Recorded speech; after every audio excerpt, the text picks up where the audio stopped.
this week's episode, we talk about fall foods, and surprise guest Joey Cape chats with us and performs live.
Welcome in once again to Punk Rock Foodies Radio, coming at you live from downtown Mattersville at the Vicious Pig Saloon.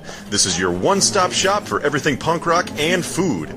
And now, your hosts, Steve Guerrero, Skate Rat Betty, Brian Reinhardt, and the asshole in charge, Xander T. And that was Toss You Around by Enemy Proof. You're listening to Punk Rock Foodies Radio, coming at you from the Vicious Pig Saloon in downtown Mattersville.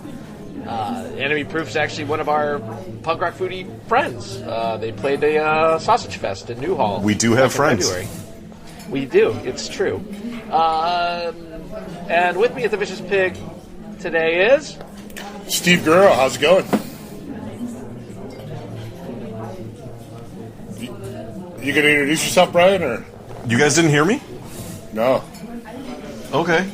I didn't notice if you knew, but you were drinking a beer while you tried it, so nobody Okay. heard.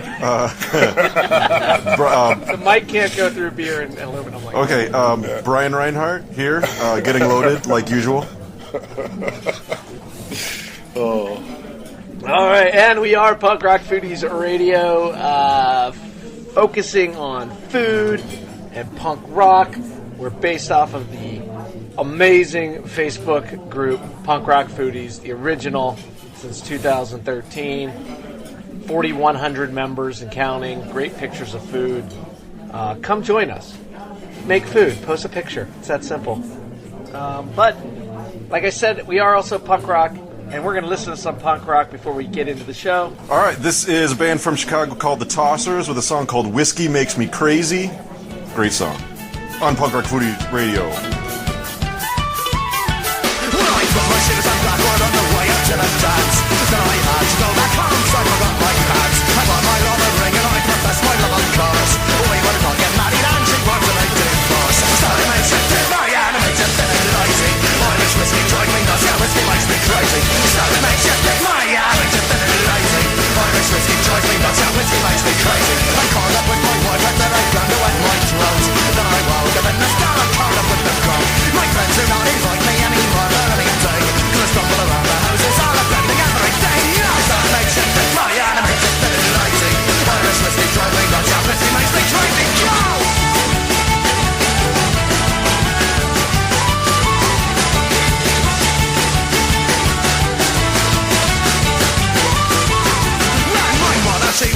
She would beat me black and blue. And now I have a wife and she's beating on me too.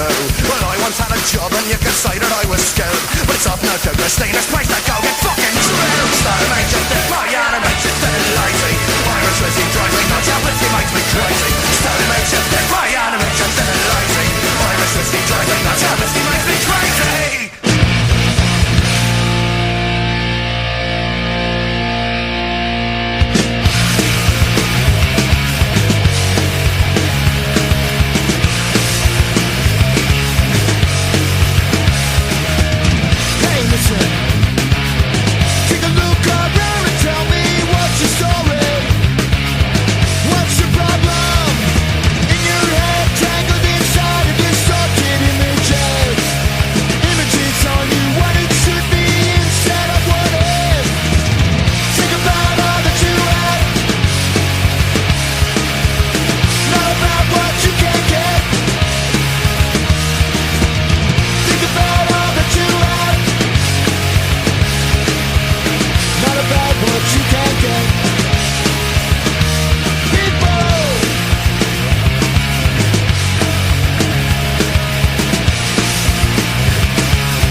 All right, that was my favorite band, Pennywise, with the song called Thanksgiving.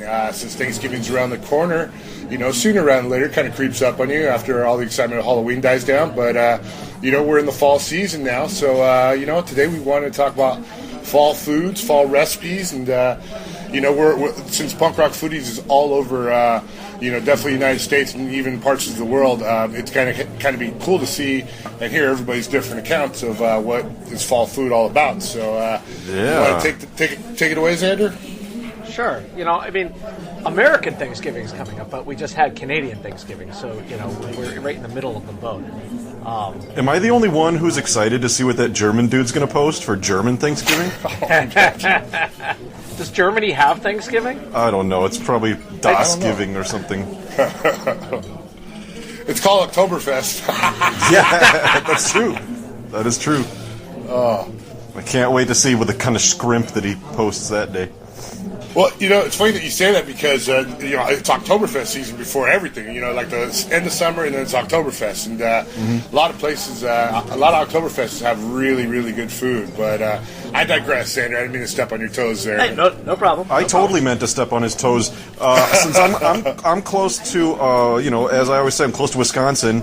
And Oktoberfest is huge up there with those crazy German, Lithuanian bastards. Oktoberfest is huge in Wisconsin. It's like little Germany up there. Lots of sausages. And the beer. Oh, yeah, and tons beer. of beer. Leinenkugels. Yeah, Milwaukee's best. Oh, God. Man. A lot of years I wasted on that, man. Those dark days with the beast. All right, we will discuss beers, as we usually do. But let's get into mainly the foods. Autumn comes the end of summer, and so you lose a lot of great ingredients that you can have all summer long. Especially in the northern states, the northeast. I'm sure, Steve, you're gonna get fruits like all year round, like oranges and shit that are like fresh off the trees because you're in Southern California. But up in Maryland and Pennsylvania, our ingredients change, and I was just curious, is there anything that you guys are looking forward to when it comes to the weather getting cooler? And I'm looking forward to not having pumpkin spiced anything at all. It's everywhere right now. I'm looking forward to butternut squash. I love that stuff. Yes. My wife makes a pretty killer soup with kielbasa sausage, roasted butternut squash, and I think red onion or something. There's one other ingredient in there. I was looking up the recipe. I couldn't find that exact one, but she makes it like during the fall, and it's outstanding. And beyond that too, I like cutting up the squash in little cubes and kind of roasting that too, and kind of having it as a side dish with like steak and stuff. That's pretty killer little side dish. Yeah, butternut squash. That's exactly what I was thinking. I used to make a soup, and it was with the roasted butternut squash, but then with roasted garlic, and you just squeeze that into it. And the thing that made it the best was at the end when you served it in the bowl. You dabbed some heavy cream on the soup, and then like you'd hit it with a toothpick to like make it look real cool. Yeah. The heavy cream's perfect because it makes like a little like design on it, but it adds flavor to it. It's good. It's a good ingredient to put in there. Yeah. Another thing that I look forward to in the fall is like, because you think about it, it's getting colder out, so you're looking at like warmer meals like stews and like I love making French bread. It keeps the house warm too because you're baking in an oven all day, and so having like some fresh breads in the house is just awesome. What about are there any soups or stews that you really dig there, Brian? Cheese soup. Just when it gets warmer, we do a lot of different cheese soups, which essentially is just any soup that's out there, and then you just throw a bunch of fucking cheese in there. I know there's actual recipes for cheese soup, but I just go buy a bunch of just like some sharp cheddar and just throw it in any kind of chicken soup and throw a bunch of cheese in there. Like super hot and like melt it in there. For me, that's big time in the fall. Just add cheese to everything, essentially. Dude, I'm gonna send you a recipe. There's from the Stone Cookbook, the Ruination Pungent Cheese Soup. Yes. Oh, Okay. it's a little Beer bitter, cheese, and it's phenomenal, dude. That's That a sounds good one. Yeah, warm me up during the winter. I was thinking, I was doing some real research for this show. I spent like 3 minutes on the internet. 3 minutes, and and actually probably would have been faster if the connection was slow. And I just typed in autumn ingredients. And the one thing I saw, and it made me think of you instantly, Steve, was cabbage. Like, this is the time of year people are harvesting their gardens, and you get potatoes and cabbage. And the beautiful thing about cabbage is it lasts like forever. You just peel off those outer leaves, and it's still fresh underneath. Pretty hardy. And and so that's what I thought of you, Steve, not because Mexicans use cabbage all the time, but your wife. But because Steve smells like cabbage. About time we broke it to him. over here, waitress. Another cabbage cocktail. Yeah. You know what? I wasn't really a big fan of kraut. I'm getting warmed up to it, but I think I've just had it and it's been so, again, pickled, and it's like just kind of a little too much for me. But, I think maybe this winter's Miriam's going to make some kraut for me, and that'd be rad, because I think she's done it once or twice, and every time she's done it, I've had a little bit to try it, and that's how I've grown on it. But, I'm going to have to look into getting some cabbage here soon, Xander. Yes. I think I do like I grew up. My family's my dad's side is Austrian and Czechoslovakian, and so we've had it's called holubski, which is basically it's almost like a stuffed pepper, but instead of stuffing a pepper, you put it in a cabbage leaf. Oh wow! And wrap it up, and you bake it in an oven with like tomato sauce on top, and then you eat that whole thing. I mean, that's just that smell is my grandmother's house. Like that smell of cabbage cooking. So. Yeah, there's I mentioned the German deli down the street. I mean, it's one of the best German delis around Southern California. And there is one little thing that we get there all the time. We load up on is those little Knorr soup packs, and they're like the German ones, so they're like all in German. Like Knoblauch soup, which is garlic soup. I love the celery soup. I forgot what that's called. And then they have all these like other. Noodle salad or noodle soup is, and they're just like simple little broth and just little noodles, but add a little bit of black pepper and a little bit of Maggi sauce to it. It's just it's perfect. Before Brian asks, what's Maggi sauce? It's German who's Worcestershire Maggi? sauce. Oh, okay. So it's you could use it like you would use Worcestershire sauce. So Okay. Yeah, it's really good. It's like just a couple little drops of that in there, and it's like a perfect precursor to like a good meal. You kind of get warmed up eating that, and then get on the main course, and it's a good fall dinner right there. The thing about cabbage is I do really love cabbage in soups, but if you get a bunch of people eating that, after the meal, everyone should sit away from each other. Because, you want to talk about... Like you hang out with that and then you savages, go home. That's why. Look, if you eat enough cabbage, I don't care who it is. I guess it just caused savagery to your system once you get that many people. It does, man. Cabbage. It does. One thing I'm looking forward to, and I look forward to this every fall, and it's like first time I ever had it was in the winter, but it's perfect for fall because it's a cider.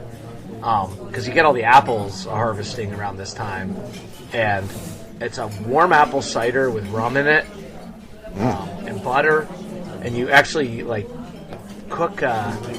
You toast some like allspice seeds or something, cinnamon sticks, and orange peel, and melt in the butter, and then you add rum and you add it to apple cider. That is totally a cold weather drink. Such a cold weather drink, but it's like it's just instant. It's like fall. Like I mean, where I live, it's actually snowed on Halloween. Yeah. So like this time of year, it's like perfect all the way through January. That's like the first thing you would want coming in from the cold. Just be like perfect. Mm-hmm. Yep. They put some spiced rum in there instead of just regular. With some apple pie. I'm looking forward to the apple pies, man, and just not as much the pumpkin pies, but really the spiced pies. Hold on, this just in. The Vicious Pig will now be serving the apple rum drink this week. Yeah. Sweet. I know what I'm drinking next week. There'll be some cold episodes this year, so we'll load up on those. Absolutely. I know. I'm gonna have to wear a hoodie this winter. It's gonna be freezing. God, it's gonna be like 50 degrees out there. Dude, it's like I gotta finally change out my flip flops, man. That's crazy. It's crazy. I hate that. But you ever say that? Like pumpkin pie, I'm not a big fan of pumpkin pie. My dad, we heard on the episode when my parents stopped in, my dad bitched about never getting pumpkin pie. I'm not a fan of pumpkin pie. Maybe it's because my mom never really made it, or according to my dad, my mom never made it right. I like it, and just for a little, like the season comes around, and I kind of look forward to it. I have one piece, and then I'm good for the year. I have one piece a year. It's like, ooh, that sounds good, and then I'm about midway through the piece, and I'm like, all right, this could be my only piece of pie for this year. You know what it is too. You go to holiday parties that have like the pumpkin pie from the store bought, and it's just like not good, and it just kind of turns you off to the rest of like, okay, I'm good on pumpkin pie for the rest of the season. No. And they're like, no, I got some whipped cream to put on it. It's nice and fancy. Okay. The crust is like breaking off. You're like, yeah, no thanks, dude. Doesn't change the shittiness of the pie. No, but Things been sitting there fresh, for 4 days, homemade apple pie is, if it's made well, if it's done right. By that I mean if somebody other than me makes it, it can be that goes well with the drink that you were describing before. Like apple pie goes good with booze. Yes, and that's important to us. Well, there's a few things. I guess that's true, but it lends itself even more. Certain drinks, rum and whiskey. Well, and like, I think that's the one thing that we were avoiding, and I brought it up you brought it up, Brian, but like the pumpkin. Like cooking with pumpkin or like other squashes and stuff. It's unavoidable. This is the time of year. Yeah. And like I love like pumpkin cheesecake. I don't know, just something about pumpkin pie itself. It's like I think that I don't know if I've had pumpkin cheesecake. Yeah, that stuff's good. Yeah, I've I was never about to had say that. there's a place down the way that has pumpkin cream cheese pie, and that one's pretty awesome. I'd do that one. Wow. I would eat that because it sounds so good, and then I'd barf it up and eat it again because it sounds so good. I'd want to eat it twice. Haven't mentioned barf, right? Yeah, someone has to talk about puke every week. I noticed a trend when I listen to the episodes, and it's almost invariably me. So we gotta have to do it. Well, the one thing that I miss, and I've never made, and my mom used to make it when we were younger. It was acorn squash, and she would cut them in half and stuff them with like I think they were pecans or walnuts. Mixed with like brown sugar, and then bake them and put mini marshmallows on top. So it just caramelized on top. Yeah. I can picture that right now coming out of the oven. So good. I mean, marshmallows. You're a kid. Marshmallows. I feel like that sells anything. But that was just so good. I got to get that recipe. I have not had that easily in 20 years, and it was I just remember that on a cold day. Those warm acorn squashes. We got to come up with a seasonal theme for the web page or for the Facebook page. Some kind of we need to start doing that a little more often. Some kind of seasonal thing. Yeah. Get the people involved. There's a few people that don't post much in there anymore. Maybe that's the way to do it. Dude, I think the Hunger Games scared off quite a few people. I was just going to say that. A lot of those people, they got booted and they came back and they've kept their mouths shut. Yeah. Dude, that was so fun. I mean, that was actually really a cool thing. I mean, I hope everybody knows that we really enjoyed watching everybody like really throw down and take it seriously. I mean, I forgot about that. I know, right? Steve Lerner, is his name Lerner? Lerner? Yeah. He just like showed back up. I know he said something that he was moving, but he showed back up, and then he friend requested me, and I was chatting with him, and he had a great time. He was thrilled. He came in second. He did the buzzsaw as a play dude. Yeah. That was fucking killer, dude. Nice. That was legit.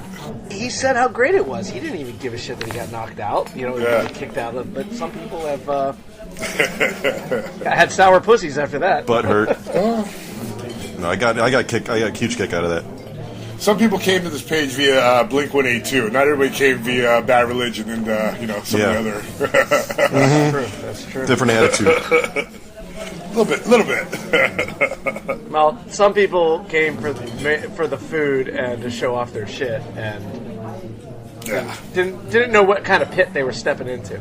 So because the rest of the internet's not for that, We've had a lot of requests lately for the page that I've just had to straight up deny. Like I know, just like you guys, just for the listener, when people come in, we kind of scan their profile to see if they fit the profile. Do they listen to good music? I mean, if it's some guy posing with a bunch of assault rifles and driving a truck and posting about Kenny Chesney, we're probably going to tell him no. Yeah. So there's been a lot of people that I'm just like, why are you interested in coming to our group? They have no pictures of food. Yeah. They don't appear to listen to any good music. They just want to sell us sunglasses.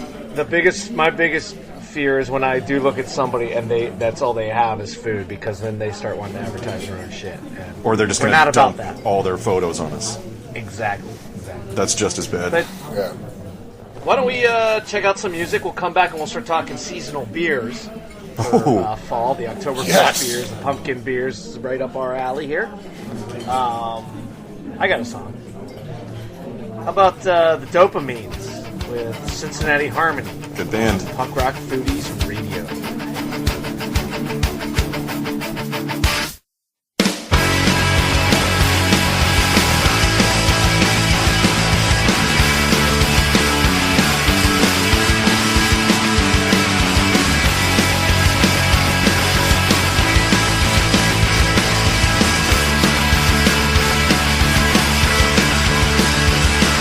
So proud of your new life. You say I'm a joke, so I'm digging your eyes out with the keys to your new home.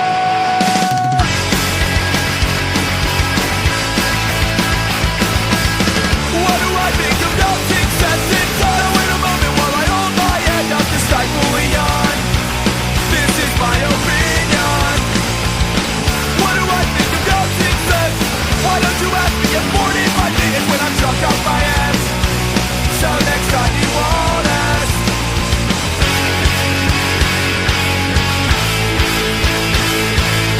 Say you got a race this week. Say you got a new job. Oh, how have I been doing lately? What did you like to compare? Well, since you asked, I'm clean a bus. I lost my job and everyone thinks I'm worthless. Blues on my breath, holes in my shoes. Make no mistake, better off you go.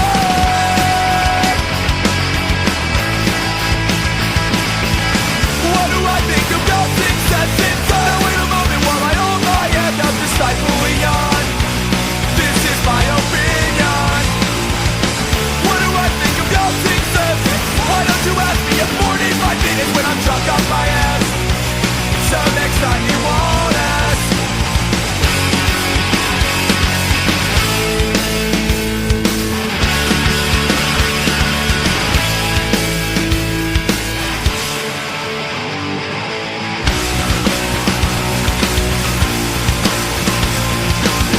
What do I think of no success? Why don't you ask me in 45 minutes when I'm drunk off my ass? So next time you won't ask.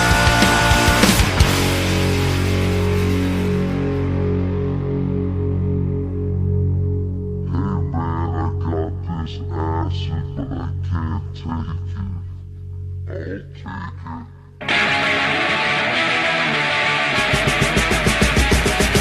Think that I'm a loser, 'cause now my pants are too low. Think that I'm a slut, 'cause I got holes in my shoes. Think my cock's like, just like my dirty shirt. Will you just fuck off, 'cause I work 6 a week.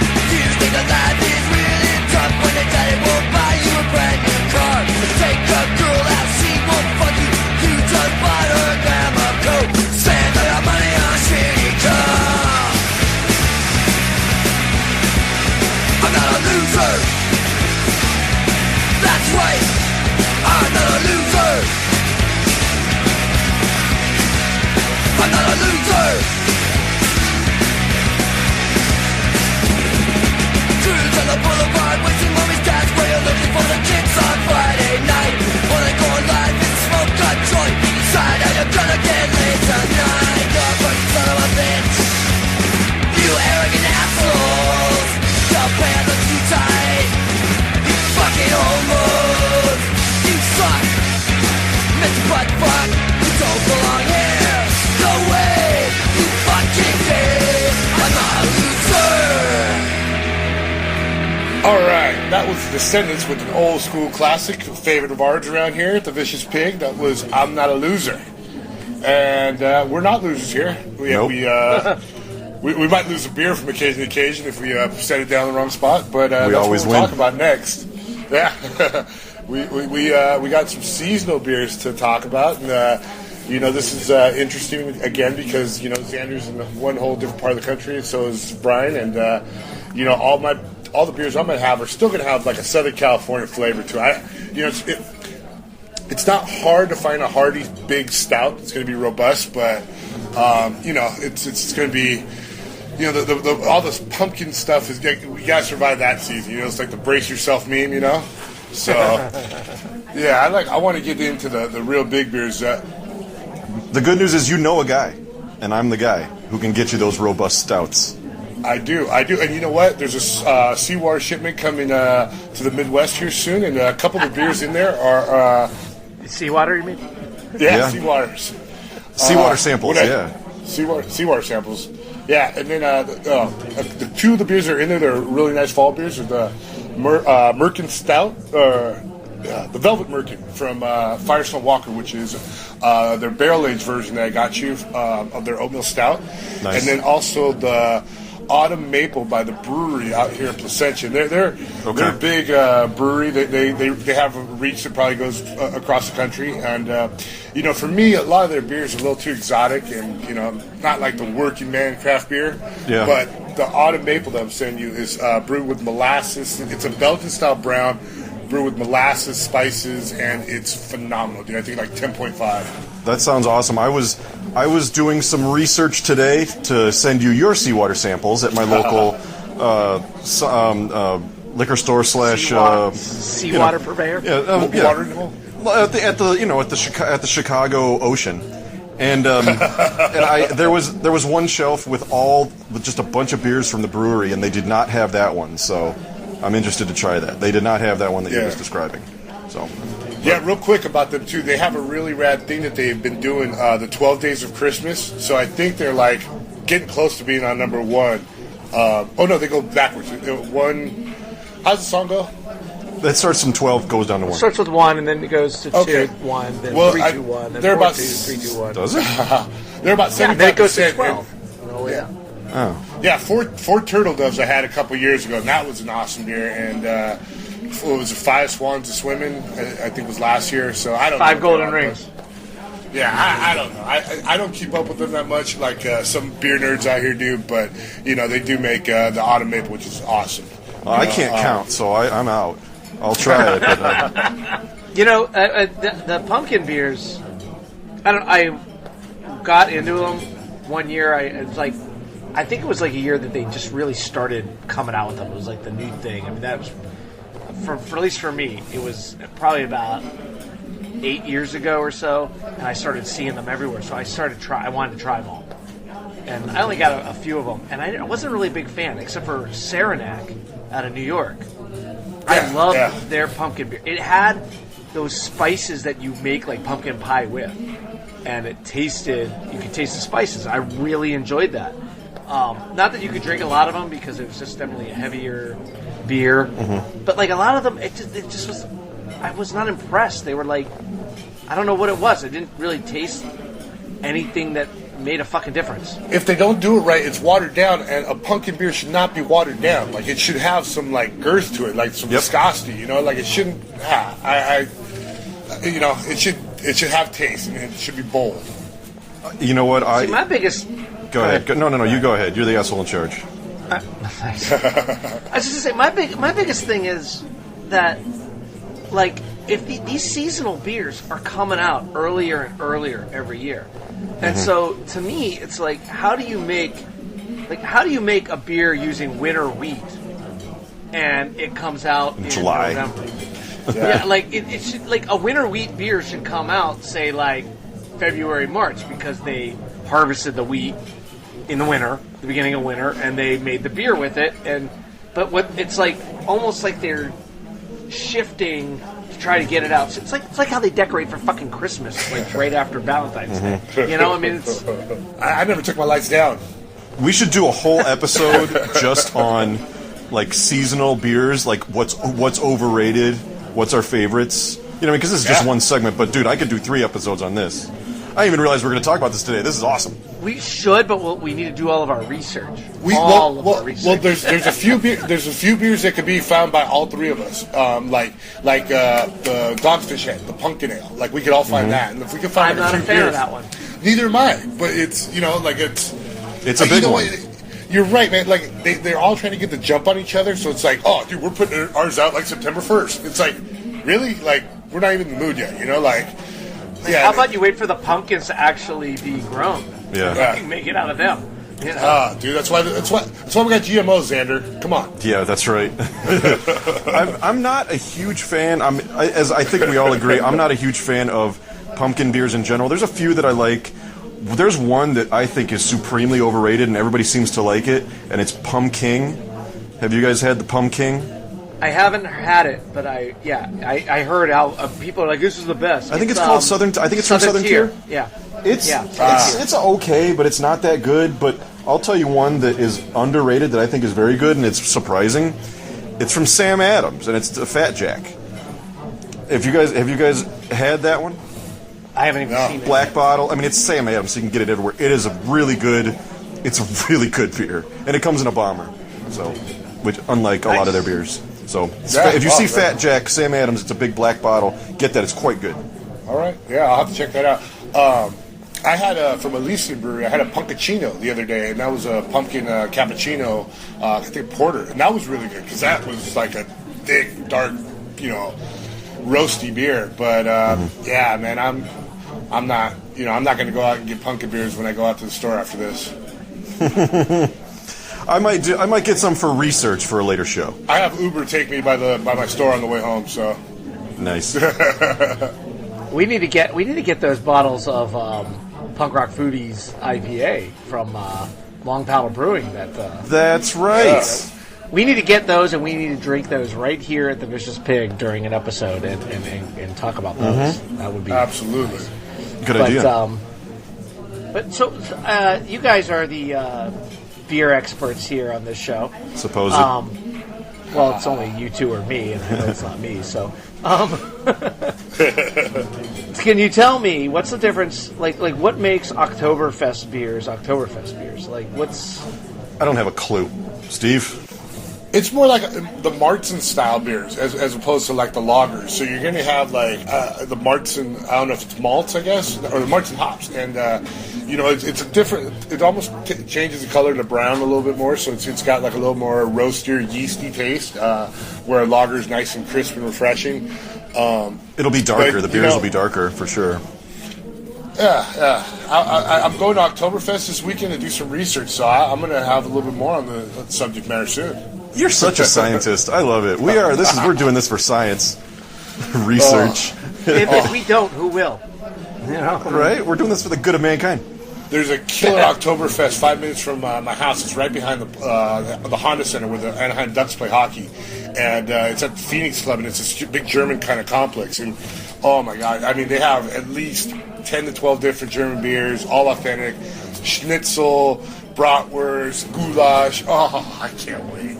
When we were in Disney World 2 summers ago, we went to Epcot Center. We went to dinner in Germany at their Oktoberfest, deal there, and oh my God, some of the best Das fucking Boot food. Pub and Grill. What's that? Das Boot? Das Boot. Das Boot Pub and Grill. But they had the entire thing go in. You had the schnitzel and the sausages, and they had the big fucking beers. Like the small was a 32 ounce. It was. No, that was some good eating. Like that's one thing. Like I do love about Oktoberfest stuff. Like the hearty kielbasa and the schnitzel. These they're out in Chicago, and I'm sure it's nationwide. There's the Hofbrauhaus. Do you guys have the Hofbrauhaus out by you? Yeah, there's one in Las Vegas. That's a close one I've been to. But there's a couple of them around Chicago, and that place is great because it's just like a big German beer hall. You get a giant stein of beer that they brew there, and then if you order some chicken, they just bring you a chicken with a giant knife. Yeah, it's awesome. And then there's polka music 7 days a week, and there's drinking contests every night. It's awesome. Dude, I've actually been to the Hofbrauhaus in Munich, like So during have I. Oktoberfest. Yeah, I was there when I was it's- 15, so I was a little too young. I still drank, but I wasn't there during Oktoberfest. Not that wasn't the year. I was there for World Cup that year. I was watching soccer, Okay. and it was freaking awesome, man. I can't imagine. Oh, yeah, it was. Hey, what's up, buddy? We'll let you in. Yeah. Steve's kids are coming in here like, give me a drink. And he's naked. It's awesome. See his little butt. Baby butts. We got a streaker on the show. Hey, somebody get some pants on that kid. It's a good thing this isn't a video cast. We'd be shut down. Yeah, man, good God. Kitty porn from man. Guerrero. Sponsored by Subway. We started as a podcast host. Now we're registered offenders. Great. Yeah. Great Man. WordPress. Jesus. God, we can But, make fun of anything. Hey, as far as the seasonal, I still think we should do a whole episode on it, but as for the seasonal beers, two things. One of them is called Darkness, which is a Russian Imperial from Surly out of Minneapolis. Really good Okay. beer, really hard to get. And the other one is the original barrel-aged beer, the original barrel-aged stout, Bourbon County from Goose Island in Chicago. Yes. That is the original, and I know Goose Island sold their place out to, Ambev or whatever, but they still make Bourbon County, and it is still the realness. I'm going to get you, Steve, I'm going to get you a bottle. I'm going to try and get you a bottle of one of the variants, and we'll trade. I went to a Goose Island tap takeover, and they were pouring mostly sours, but the one beer that they had was a 2012 Bourbon County barrel-aged with coffee beans. Oh, you got the coffee one? It's seriously maybe the best beer. Can we get some rags over here? And they release it. They release it once a year. They release it every year on Black Friday. So, like myself and a lot of my friends, we just bounce around to all the different stores to try and buy as much Bourbon County as we can. While everyone else is doing doorbusters to buy TVs, we're out buying beer. That's what you're supposed to be buying for Christmas for people. Yeah, but Treat Bourbon yourself. County, one beer will knock you on your butt. You'll be snookered. It's like 13%. Yeah, It's so good. it's definitely a bottle share beer, but yeah. Oh, speaking of which, I had the bottle share. I had the Three Floyds this weekend for at the end of my daughter's party. Yeah, Saw Kevin the said picture. it wasn't that spicy. It wasn't. It was actually a nice mellow flavor. It was big though. I mean, you really got like the wood from the oak barrels, and Got wood. man. I should have saved it for myself. The reason I sent it to you is because I thought it was going to be too hot. My buddy Al said, Yeah. "Oh, it's really hot." So I'm like, "Okay, I'll give this to Steve." Nah, Your it was- buddy's a pussy. It's trending. But no, it was good. It had spicy notes, like you felt it in the back of your throat, like the tingly sensation. But it was just so big that that was like one of the last things. I mean, you got these huge other notes before that, Yeah, I'd never actually had Hey. it, so Hey, guys, look who just walked in to the Vicious Pig. Yeah. That there is Mr. Joey Cape of the band all Lagwagon. right. Oh, We know famous Let's, people. maybe they broke down out front. He's but- not wearing any pants either. We got a theme going today. Let's is get awesome. Joey. Let's go to a break. Let's get Joey over here. let's play some Lagwagon. Let's order a round of beers and Might as well, and then maybe we can get him to play for us. They've got their stage set up now here, so let's see what we can do. So, who's got some Lagwagon for us? Yeah, May 18th. How about May 16th? Since Oh, that's is the that what name it of is? the song. Shit. How about Yeah. May 25th? Let's just make up a new song. On Punk Rock Foodies Radio. just like this podcast is always late.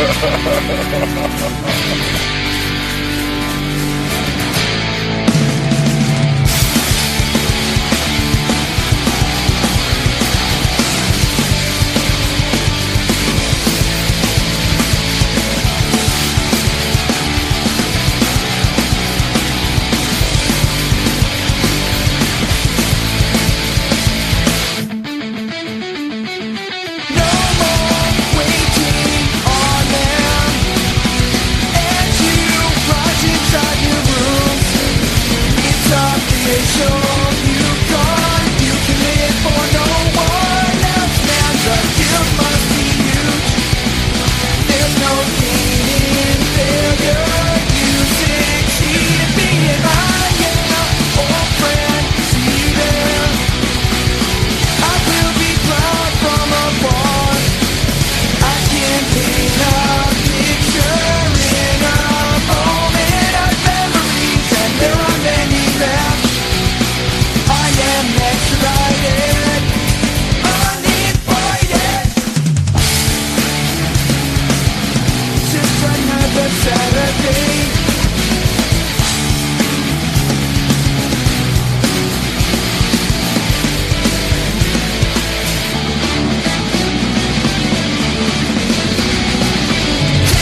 can do and the failures you can see.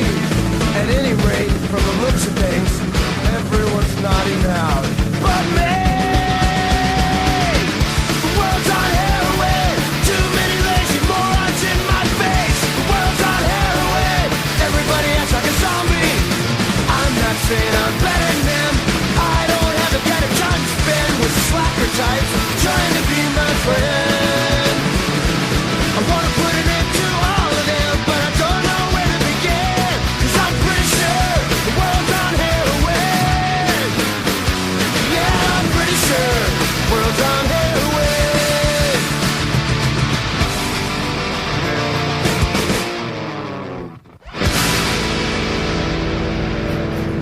Heroin.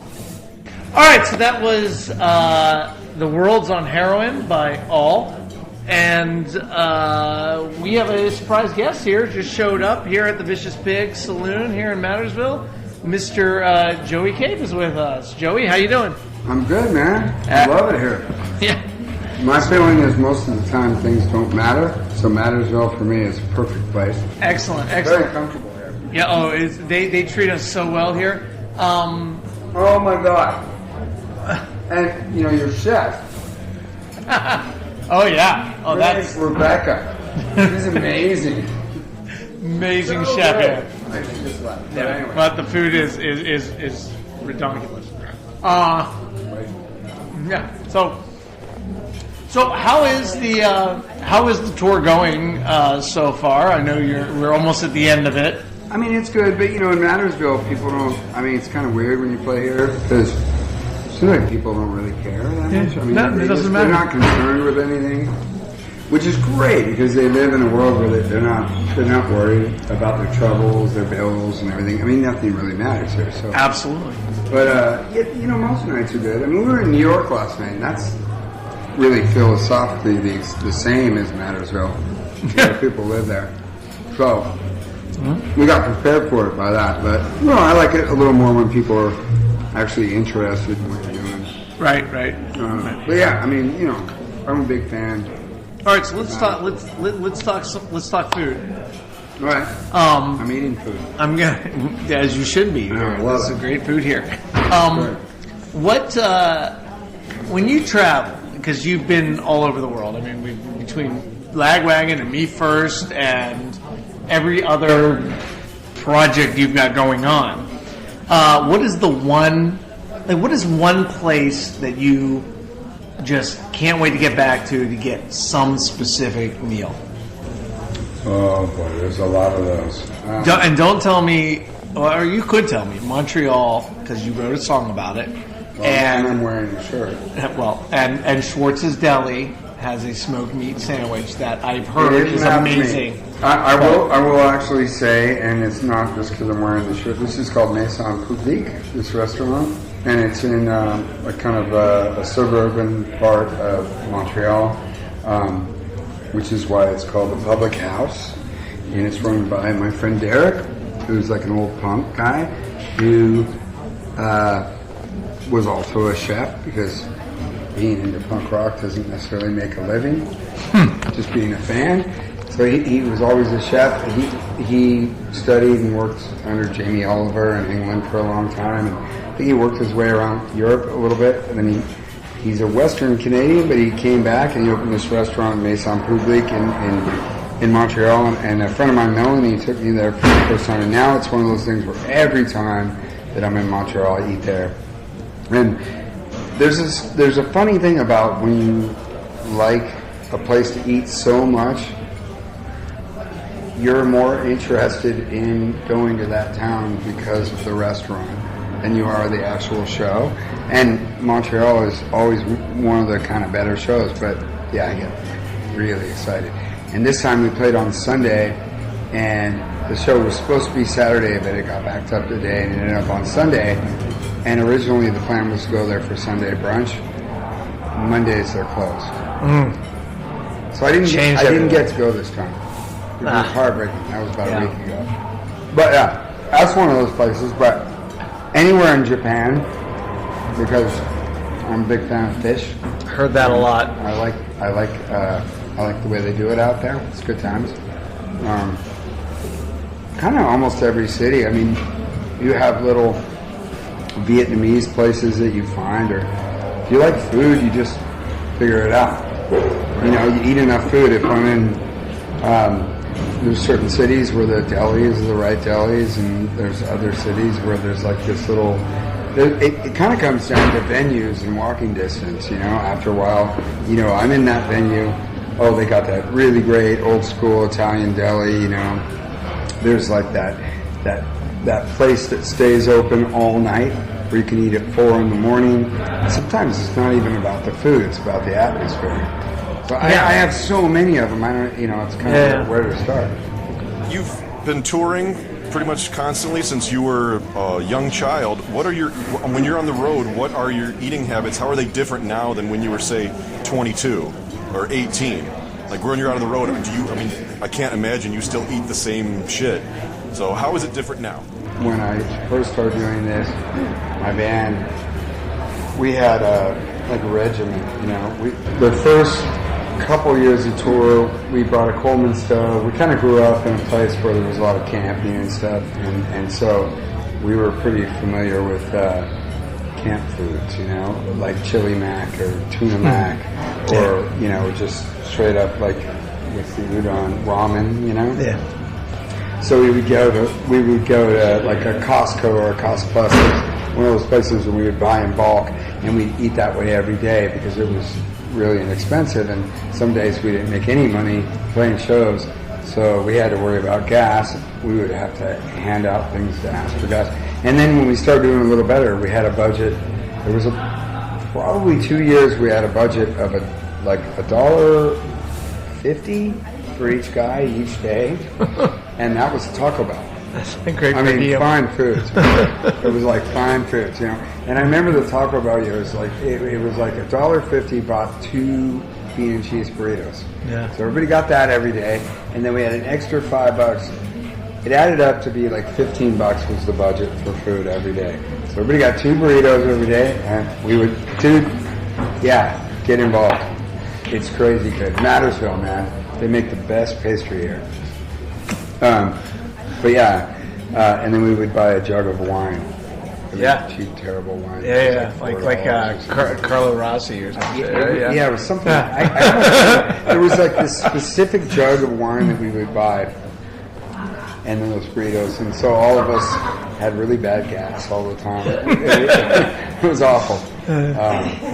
But yeah, I think as soon as we started doing well enough to have like a per diem where everybody got like, you know, 10 and $15 a day or something, then I started kind of like, you know, I started getting a little more brave about it.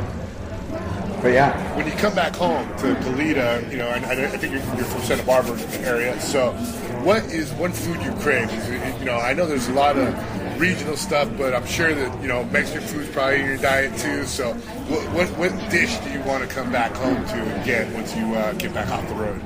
It's always Mexican food because, you know, if you grow up in California, it's formerly Mexico, and I think that the burrito culture, which is a thing, you know, the burrito counter was, I guess that arguably La Cumbre, like, was the first, you know, kind of burrito bar thing in San Francisco, and so that's a thing that exists everywhere now. Even in Germany or something, you'll find places that are like that, but they don't really get it. They don't quite do it right, you know. So there's that thing if it's native to where you're from. So most of the time it's Mexican food. And in the early days when we were poverty-stricken and less sophisticated, it was Taco Bell. That's kind of funny. Well, I don't know. Yeah, like that's the thing for me. Like if I've been on a long tour and I haven't really had, you know, kind of proper taco or like a burrito, I'll go home and eat that. I mean, my girls and my wife and daughter, they're both vegetarian, and so there's not a lot of options, you know. Every once in a while I have sushi because they can get like veggie rolls and stuff like that. Right. But for the most part, you know, it's things like pasta and pizza and burritos, and the Mexican thing happens a couple times a week. But I'm always really excited when I get like a good burrito. So we've talked to Spike Slauson before on the show, and he works in a pizza place in San Francisco. You live in San Francisco. You guys hang out and eat pizza? I've had pizza with Spike before, but not from Escape from New York. His homemade stuff? Because I've seen his homemade stuff. Well, no, I've eaten dinner at his house a few times, and I've had him cook for me. Him and his wife, Audra, are both serious chefs. I mean, like, Spike, it's, he's the guy for like 6 hours in the kitchen. And he's so accommodating. Can I get you an espresso? While he's thinly slicing these little thin slices of garlic, Spike's, he's world class, and he knows it. No, I've definitely eaten with him a lot, but I have yet to get a. Spike likes to ride his bike. He's really into his bike, and I actually think the reason that he started working at the pizza place was because he just wants to ride his bike. So he was just delivering pizzas. There's been some rumor, and I don't know if it's like a Mattersville thing, like where people are just talking and they don't know what they're talking about, but I've heard that he might be opening a place. You know what? And I think he should. I really hope so. But I'm also a little concerned for him because there's a lot of pizza. That's a big responsibility. If you're in Chicago, New York, San Francisco, opening a pizza place is a little bit risky. I think. Yeah. And I want him to do well, Absolutely. We all do. Because the dude cannot sing, So he's got to get like a real job. Yeah, he needs something. Yeah. Right? I mean, every night on stage, I'm just like, oof.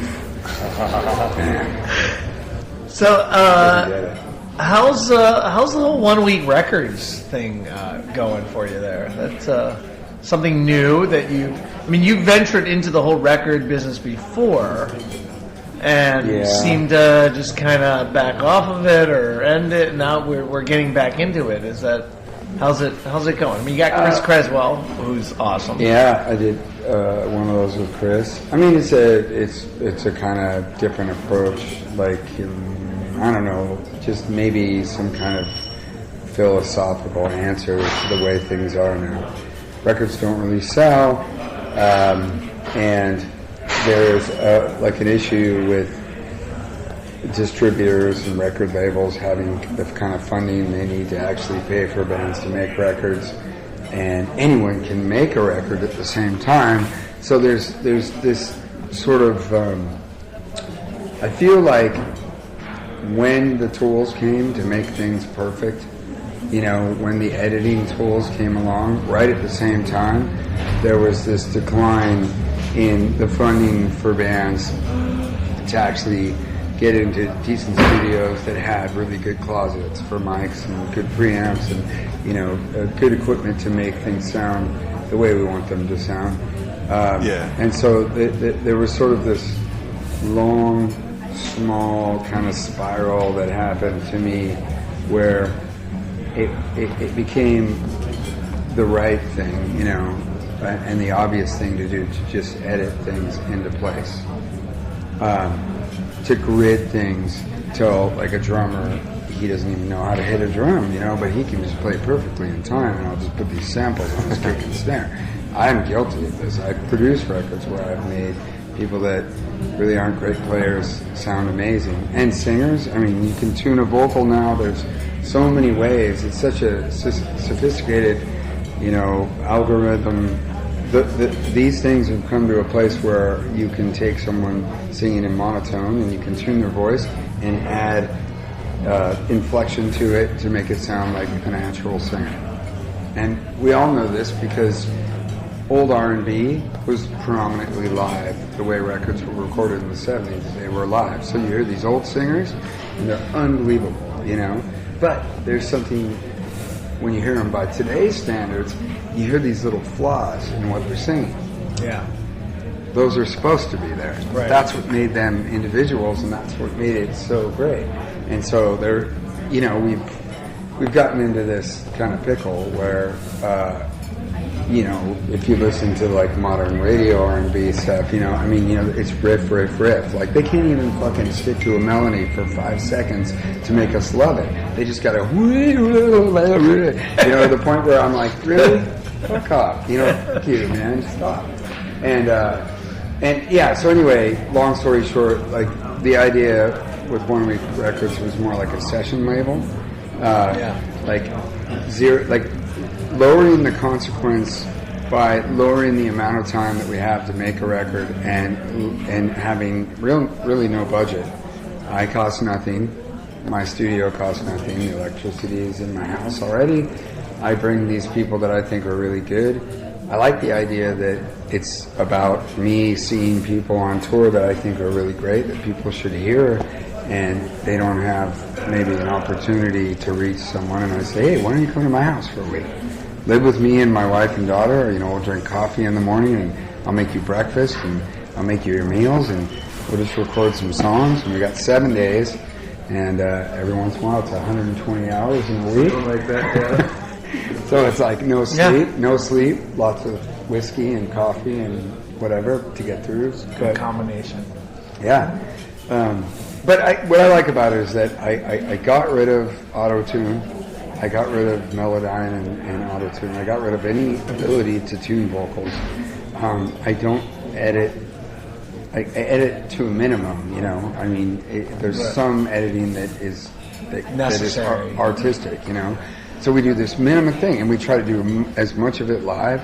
And what I really like about it is that if you do it right, if you get you get that thing, you get that performance. Mm-hmm. I don't know. I mean, to me, there's still, even if people don't know it, there's still a lot of people that will respond to that. And I think listening to anybody perform live, playing guitar and singing live, just is amazing. And so to hear a record where somebody's playing the guitar and then there's a second track and then there's the bass track and everything, it kind of bastardizes the entire original intent behind the singer-songwriter who writes a song on and you can just layer and layer and layer and layer, and there's no end to it, and it's so easy to do now that it takes away from some of the imperfections that are actually the thing that artists were defined by, with all mediums of art. Yep. So I mean, not to sound pretentious, but it's like when you see a guy live that you love and you've seen him a whole bunch of times, there's always like that one show that you saw where that guy was just on and the sound was right in the venue, and you remember it forever. You saw this band 1 million times or something. You go, nah, but that one night. And that's kind of the way I look at recording now. I look at it like, well, we're just going to do this until we get that moment. Right. And that's kind of what I go for with it. And a lot of pre-production, a lot of thinking about the songs and thinking about, let's try to figure out what the thing is that this person does that really represents who they are and what they have that's different than anyone else.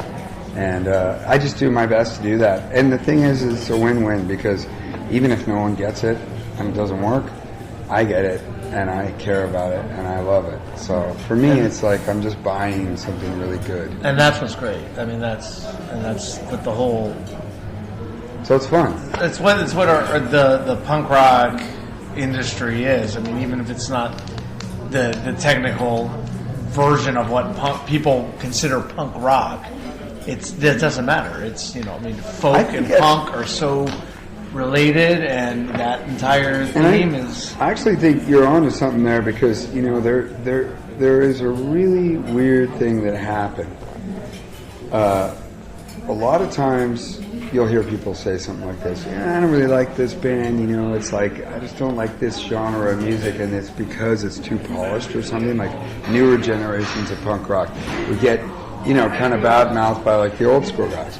But most of the time when you're talking to people about that, they don't know why.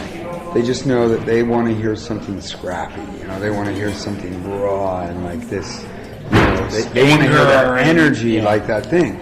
Every once in a while you meet a musician that's been in the thing forever, and they go, no man, the reason that was fucking cool was because that thing had, it had a heartbeat and it was real. And now all this stuff is just getting to, and And it's a shame because what happens is there's a lot of bands that come along and they have this amazing ability and amazing heart. It's not about generations, it's not about old or young, it's not about where you come from. There's always going to be people that are passionate about what they do. So the thing is, if they come into an arena where they get, if the only way for them to make a record is in the Pro Tools world where they go in with some engineer that only knows this way of just going, you know, that's going to just tear the soul out of their thing. Right. And that's a fucking shame. Right. And I am definitely guilty. You know, like I discovered those digital tools when they first started, and I 20 years working with them, I loved them, I mastered them, and I made things sound like other things, and I did a lot of that stuff, and you know, there was art in it. For some of the things I did, I had a band called Bad Astronaut, and that was like part of what it was about. Like everyone in the band, oh nice, right on. Everyone in that band was a producer or an engineer, so we all had those tools. So a lot of making those records, we spent like 2 years making a record because it was just like, yeah man, I worked on this thing for like a week. You know, like I broke a keyboard and it started making a weird noise, and I recorded this, and it was so fun, and it was art. But that's different. I guess what I was saying was that there's a lot of bands that have, you know, they spend all these years before they do anything, as far as making a record goes. And they spend all these years practicing 5 days a week, 6, 7 days a week, like normal bands do, because they're really passionate about it. And every once in a while, maybe more often than not, these bands are really passionate, they're really good, and they really fine-tune their sound. Down to tones, down to chemistry, for sure.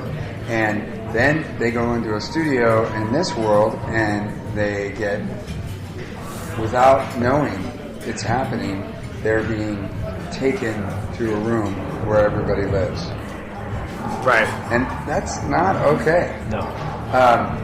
It's also not okay that somebody or a band, you know, any musicians that aren't really players can just go in and edit and do whatever they want and make it sound perfect. There's something wrong with that. Anyway, all I know is that what I like is when I hear something that's really natural and has, you know, this, like these moments in it, you know, like where you just kind of go, yeah, I know what that guy, I know what he's feeling, and I'm impressed by the emotion that's coming out of the music.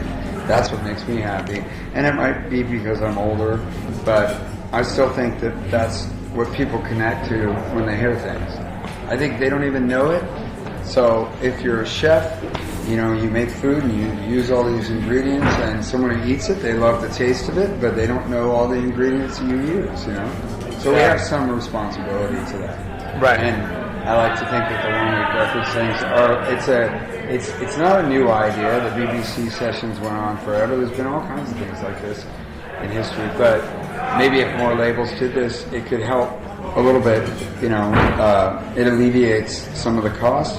It also asks more of the musicians, and it gives people something that's actually real. Yeah. No, I think it's a good thing. That's great. That's great.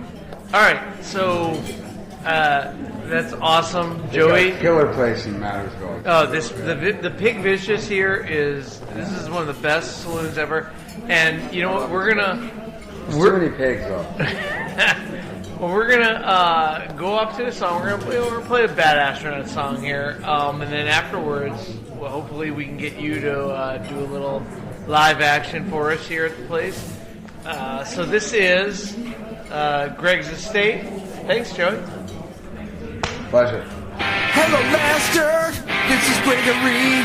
Finally, my father before me. Nose is bleeding, heart is barely beating, surviving you in the den of iniquity.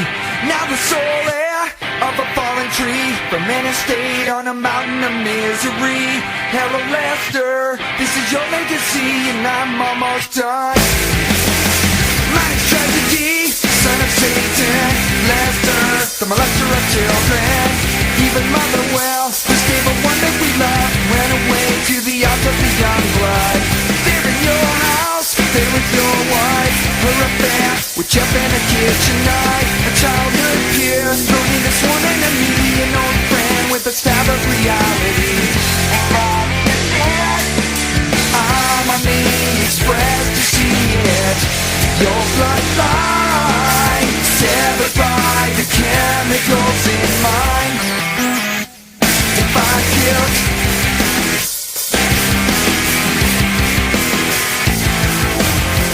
I can find guilt in self-defense. I think in blue and seeing red, but there's no accomplishment to change the past. I got mine. Plan to succeed farther through the snow.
All right, so Joey is set up and getting ready to play for us. He's got Walt Hamburger and Brian Wallstrom with him on keyboard. So enjoy, foodies.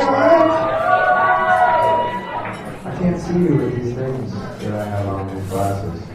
They're supposed to make you be able to see, but instead, they're never clean.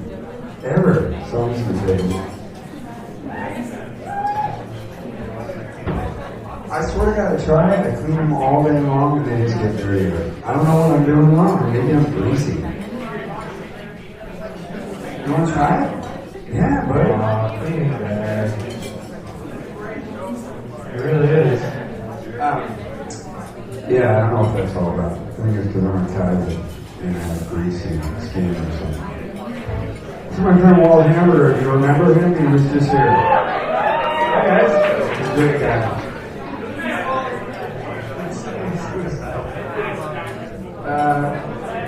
I'm just going to play a song. I don't even know why. I'm just going to start with something random right now. But you guys got to help me sing it, okay? Because Brian's not here yet, and we got to get going. We need curfew, so.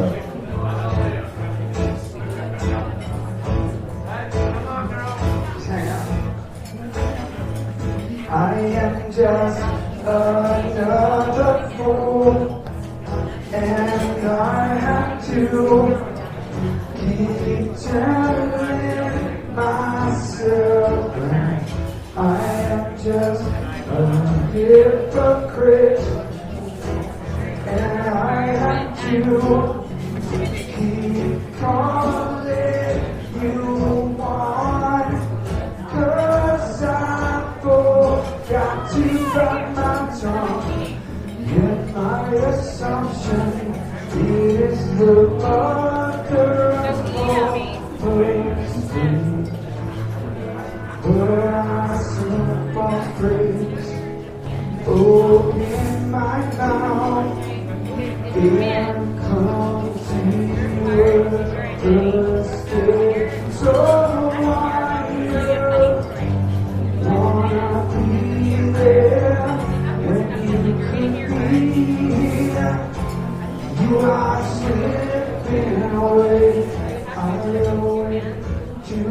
your replacement, a bottle in my mouth, in an unfamiliar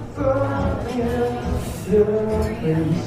Could you put me out the bottom of Cinto into this ice light as you come and go?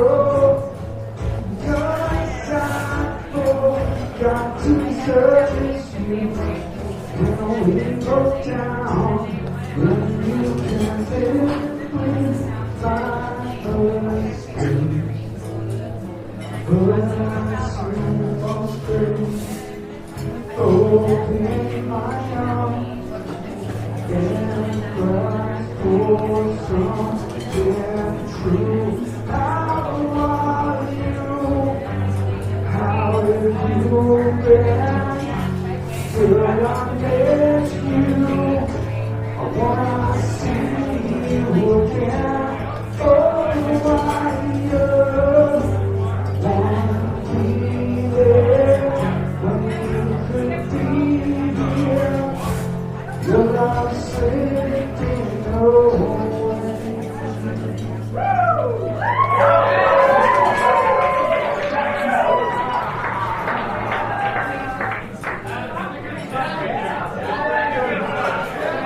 Excuse me, sir.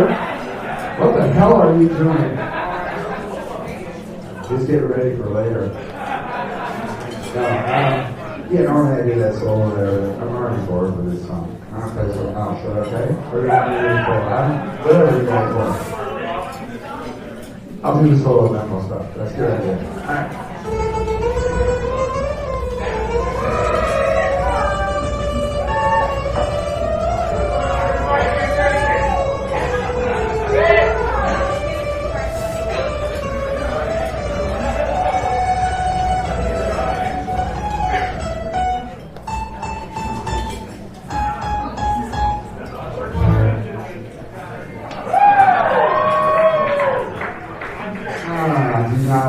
That was the worst I've ever played that song ever. The whole time I was like, yeah, I got a lot of stuff to do tomorrow.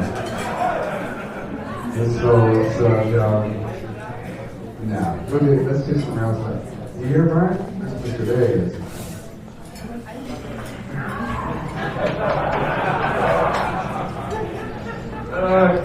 My bad. Am I the only one that runs? Hi everybody. I had to steal my intro. I don't even get one. You guys still having fun? Good, just friends. You guys didn't know that. Hey, thanks for all the whiskey. That's awesome.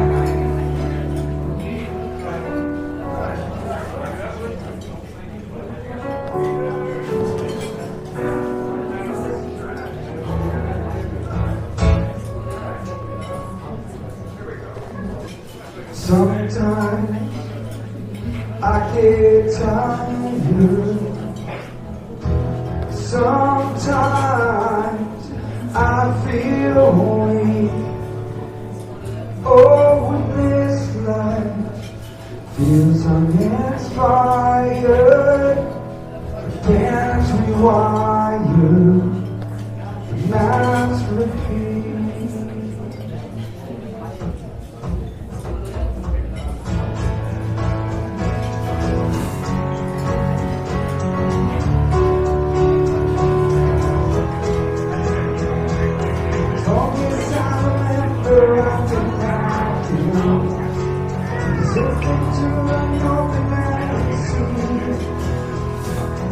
There's so many places I could go to see. Still nobody else I'm ready. But there's a lot this inside me. It makes me so routine. If that's you get out further from my family. Still I want more. Still I want more. Still I want more. Still I want more.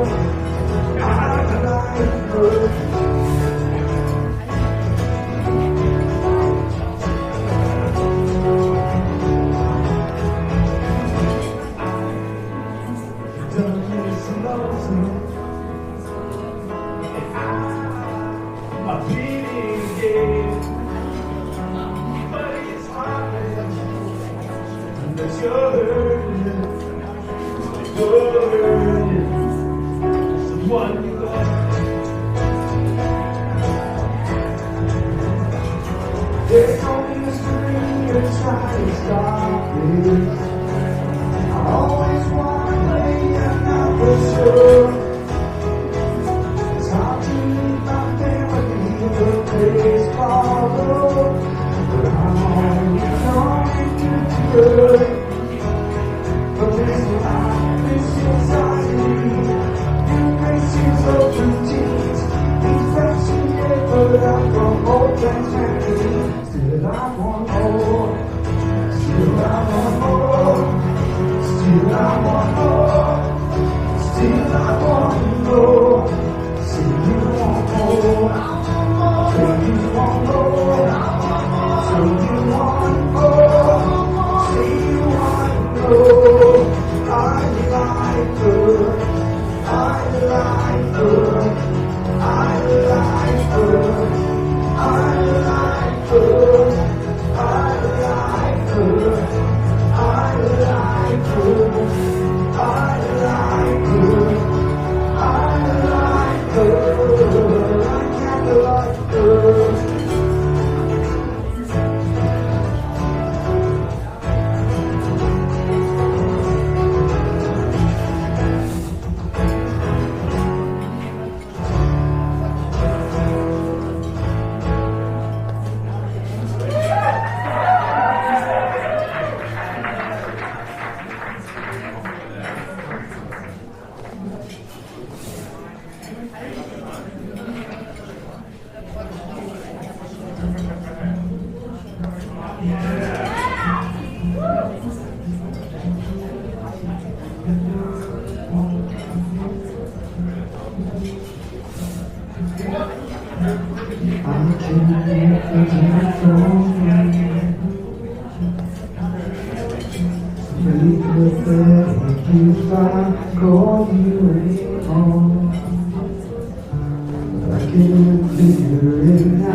I'm sure you do.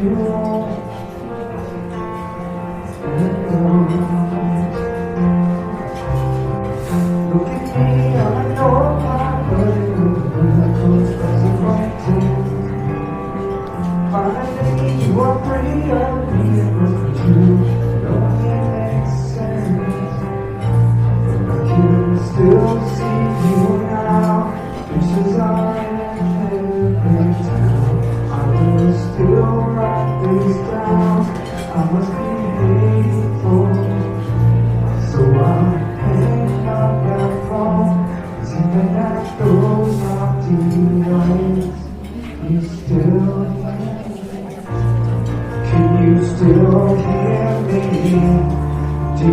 still hear me now.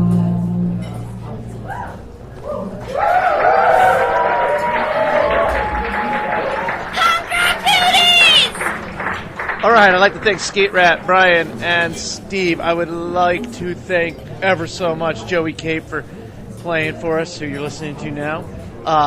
That was awesome. Thanks for stopping by. And whenever you are in Mattersville, stop by the Vicious Pig Saloon. Great food, great drinks, great atmosphere, great people, and you never know who's just going to drop in and grab an acoustic guitar. Check out Burning Rose Studios for all your graphic and video needs. While on Facebook, check out Betty Gear, and of course, stop by Punk Rock Foodies. Over 4,100 members, growing every day. Great pictures of food. We're going to go get drunk with Joey. Bone Ape Pit, everyone. That's what you want. You know I can't resist it. And I'm not torn up. I really promise. Yeah, you know I won't show me inside. For I'll let you around. You found me here in your bed. There's no one there can sing your song. Just stand by the edge and sing along.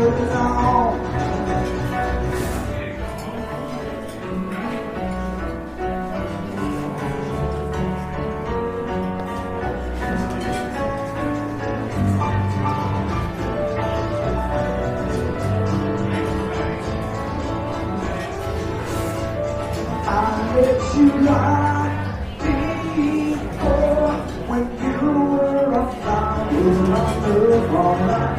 Till you knocked down today. I used to need so one there to sing my song. Just stand. Or a bad astronaut song. Oh, yeah. Or bad, or Scorpions. Or Joey Cape Soda. Or any other one of his projects.